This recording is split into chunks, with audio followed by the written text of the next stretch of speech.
Hello and welcome back to the channel. Show you what our next project we're starting on after the square body C10 project, and we're pretty much completed the unibody. We're going to do some work on the tailgate on it, but the major project we're starting right now is on my 68 C10 Chevy. I haven't filmed for a couple of days on some of the disassembly, but I'm going to try to catch you up to speed today of where we're at and what we have done. Okay, so here's where we're at. Last couple of days we've been working on getting the bed sides off for the bed floor. This truck has currently had a steel bed floor. We're going back with a wood bed floor this time. So we had to take the bed sides off with the steel bed floor, and we finished that up today. I'll show you the bed sides here in a minute. The big issue with this truck was the previous restoration that was done on it was not real great. To make a long story short, they bought new door shelves for it, but then they skimmed them with Bondo to make them match the cab corners on the driver's side. And so one thing we've done is I've started working on getting the doors to fit the cab better and getting them in alignment. The door gaps were terrible on it. The doors were dragging on the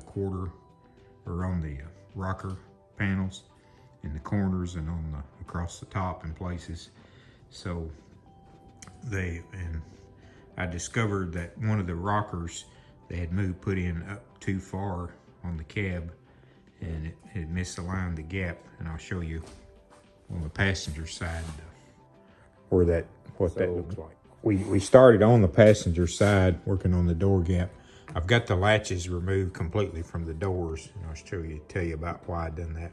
But as you can see, the gap at the bottom of the door gets closer than it is at the top. Now the door is actually in pretty good alignment with the windshield and across the top.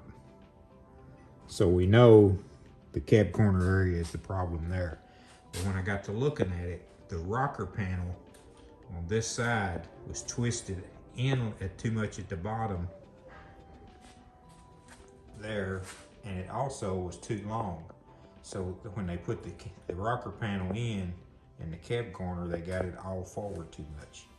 So to correct that problem, rather than cut a bunch of weld loose, what I done was I actually cut the end of the rocker off and scooted it back. And when doing that, I found out there was a rust area there where the fender flange bolted. So we had to work on that. We put a new piece of metal in there, and I still don't have that dressed down because I'm actually going to take the door off to dress it down. But you can see now the door gap along the bottom is pretty good. So we've got most of that issue corrected. The reason I took the door latches out is any of you guys that have this year series C10 knows the doors have the roller type latch striker on it, and they shut terrible. You have to pretty much slam the truck like you're turning the cab over off the frame to get the doors to latch. So the way I'm correcting that is I've ordered some new latches from Summit Racing that will go in this area here, and I just have to show you when we get them in. But it's designed specifically for these model trucks, and you do away with the current latch. One thing on the rocker, as you can see there, where the paint is, I ground the paint off today.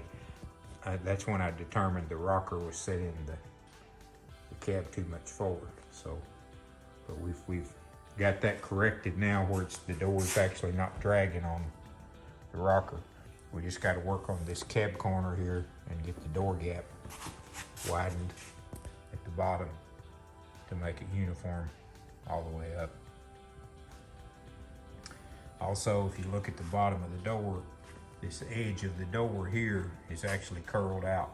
So when we get the gap corrected and the cab corner corrected, we're going to have to work on the corner of this door and get it straight across there. looks like they prized it out to meet the cab corner rather than correct the cab corner. So there. I've done a lot of work on this truck. It's got put a reman. It's a big block truck, so I put a reman engine in it. Put vintage air on it. It's got Holley Sniper fuel injection and distributor, so it controls spark electronically. Also bought 2 new front fenders for the truck and a new hood. The reason I show you on the fender, the passenger side, what they done on it. Truck looked good from a distance. There's the fender that was on it. You think, wow, you know, pretty decent paint. But when you get to looking closer, well, you can see that or not. See all the bubbles that's in the paint. And then, if you look at the back side of this fender, there's nothing there other than a piece of rusted off metal. And this, which was some kind of aluminum flashing, they put in the back side of the fender and then bondoed over the outside. So pretty much a gum, pop riveted here, kind of like the old school patch, I guess you would say, to make the truck look good.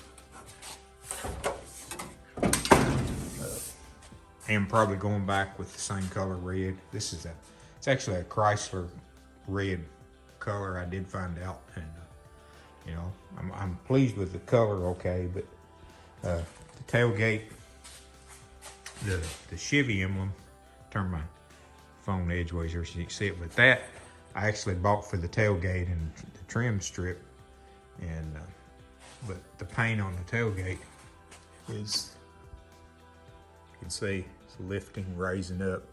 They didn't block out. It's got issues in the corners of the tailgate.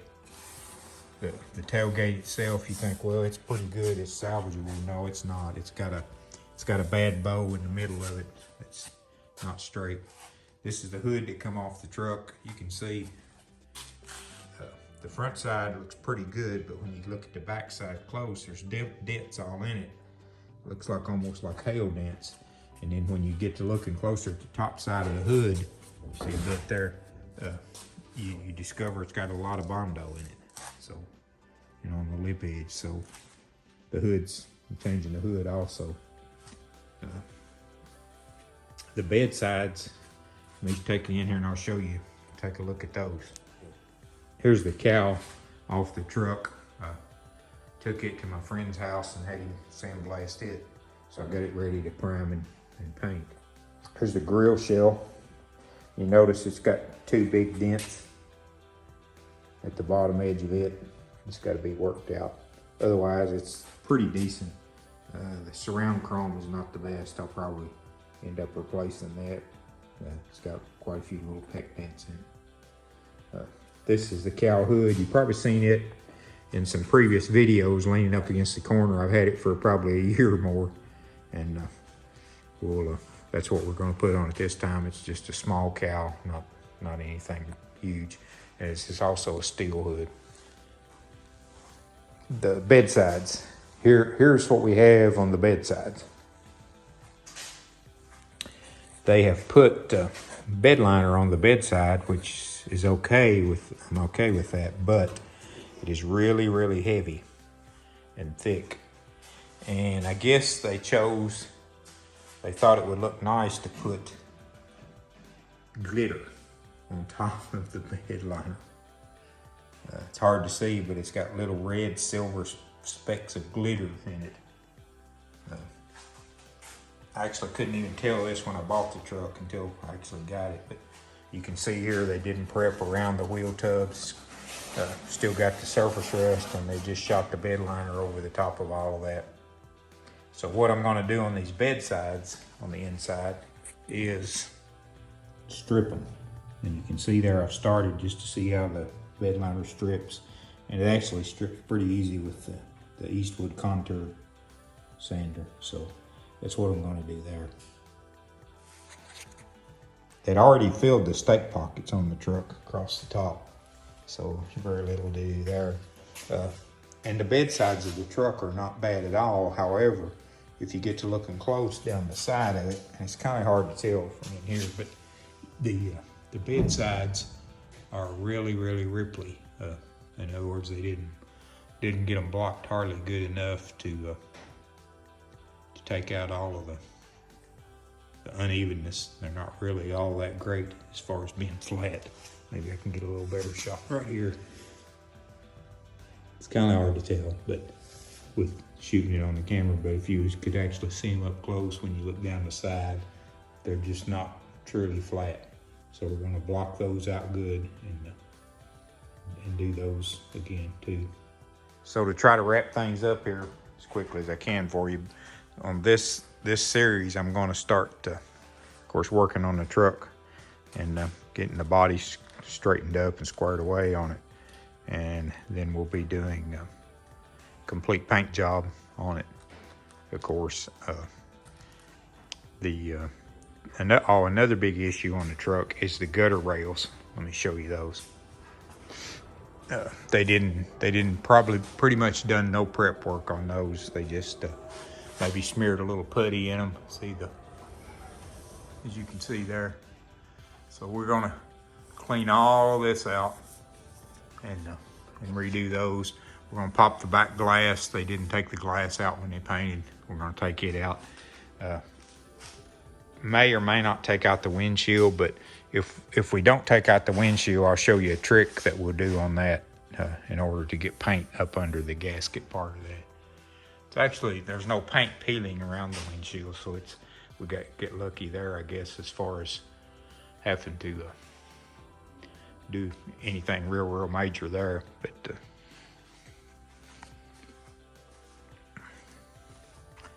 show you the gutter rail on this side. It's kind of sort of the same situation, maybe a little worse. You can see.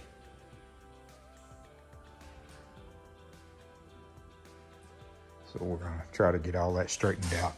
This part here I actually done when I took the gas tank out from behind the seat and put a blazer tank between the frame rails. This is just a patch welded in. I didn't put any Bondo or anything on it, and just shot a little bit of black primer over it until I could get the truck ready to go. The door gap on this door, if you take a look, it's a lot better than the passenger side. We still do have some issues to get it straight, but we can get that straight. For some reason, they have a lot of Bondo right in here, and I'm going to have to just grind it out to see what the issue is there. The door gap up here, of course, we just got the fender hanging just to check the gap, but we've got it pretty good. The rocker on this side, I haven't done anything to yet. It has a TMI interior like I use in a lot of my trucks. So bucket seats, console, got a low car floor shifter. It's got an overdrive 454 with an overdrive automatic. It's got the Dakota digital gauge package in it, tilt wheel, low car pedals to match the shifter. There's the headliner in the truck. I put new glass, new wing windows in it previously. Redo the outside of the truck, get the bodywork straightened up on it, and try to make it a little more presentable. My latches are supposed to be here today for the truck, but they didn't show up, so I'll do another video when we install those and show you how they work. I've never used this particular style latch, but I have read a lot of reviews and watched a lot of YouTube guys that have put them in, and they say they're the best latch you can want for these kind of trucks. So that's why I'm going with those latches. So when they get here, we'll actually do a video on the installation of those, and you can kind of follow along and see as we learn how to put them in also. So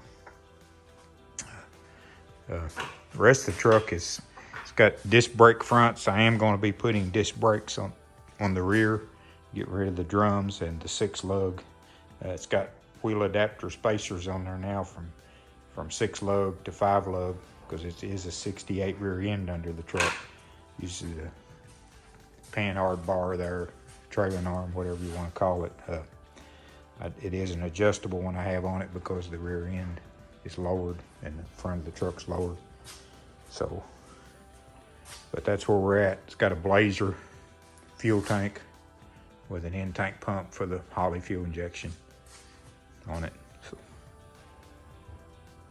but I've had this truck for about 5 years now, and I've been wanting to redo the truck, and I keep putting it on the back burner because I know it's not going to be a quick, easy fix.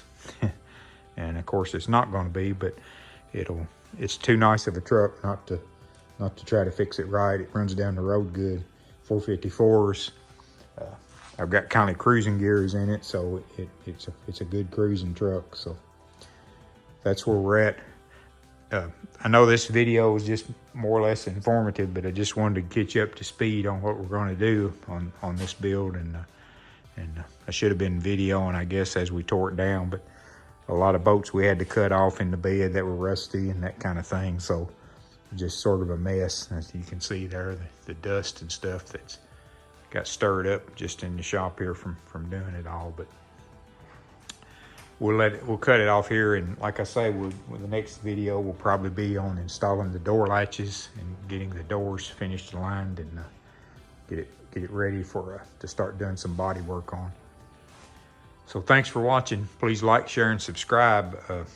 Gained quite a few subscribers in the last little bit, and I appreciate everyone that wants to tune in and watch. I know some of these videos aren't real informative for you, and probably not something that you would really pique your interest, but I try to keep it going and doing some different type things, and as like I said before, just sort of learn with me as we go on some of this stuff that I haven't dealt with before, like the latches, the door latches, and that type thing. So have a good day, and thanks for watching.